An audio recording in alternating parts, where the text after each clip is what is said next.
జయప్రదం చేయండి. డిసెంబర్ 2వ తారీఖున ఉక్కు రక్షణ కొరకు విశాఖ ఉక్కు కర్మాగారాన్ని జయప్రదం చేయండి. ప్రధానికి 10 లక్షల పోస్ట్ కార్డు ఉద్యమాన్ని జయప్రదం చేయండి. ఉక్కు రక్షణకే ప్రధానికి 10 లక్షల పోస్ట్ కార్డు ఉద్యమాన్ని జయప్రదం చేయండి. ఉక్కు రక్షణకే జరిగే చలో కలెక్టరేట్ ఉద్యమాన్ని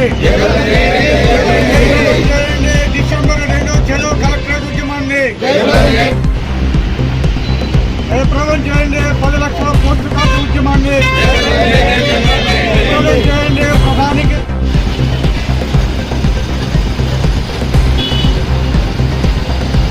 విశాఖ ఉక్కు రక్షణ కోసం జరుగుతున్న ప్రజా ఉద్యమంలో భాగంగా డిసెంబర్ 2వ తారీఖున చెరో కలెక్టరేట్ అనే కార్యక్రమం సరస్వతి పార్క్ నుంచి కలెక్టర్ ఆఫీస్ వరకు ఒక ర్యాలీని నిర్వహించడానికి కార్మికులందరూ కూడా నిర్ణయించారు.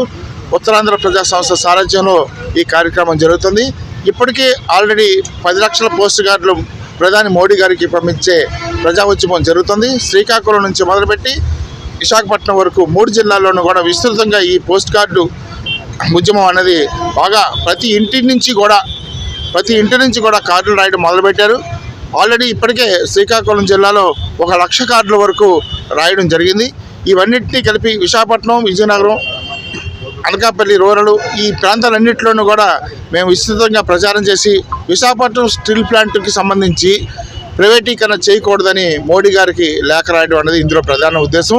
దీన్ని చాలా విస్తృతంగా ప్రచారం చేయడం జరిగింది. ప్రతి ఇంటి నుంచి కూడా చాలా మంచి రెస్పాన్స్ వస్తుంది. ప్రతి వారి హృదయంలో, ఉత్తరాంధ్రలో ఉన్న ప్రతి వారి హృదయంలో కూడా ఇవాళ ఈ విశాఖపట్నం స్టీల్ ప్లాంట్ ప్రైవేటీకరణ చేయకూడదు అనే ఉద్దేశం ఉంది. అయితే ఏ విధంగా ఉద్యమాన్ని చేయించాలి అనే ఆలోచన వచ్చినప్పుడు ఈ పోస్ట్ కార్డు ఉద్యమం మొదలైంది. ఇంతేకాకుండా రాష్ట్ర వ్యాప్తంగా కూడా స్పందన లభిస్తుంది. అనంతపురం నుంచి మిత్రులు ఫోన్ చేసి 100 సైకిల్ మీద అనంతపురం నుంచి విశాఖపట్నం స్టీల్ ప్లాంట్కి రావాలనే కార్యక్రమాన్ని ఏర్పాటు చేశారు.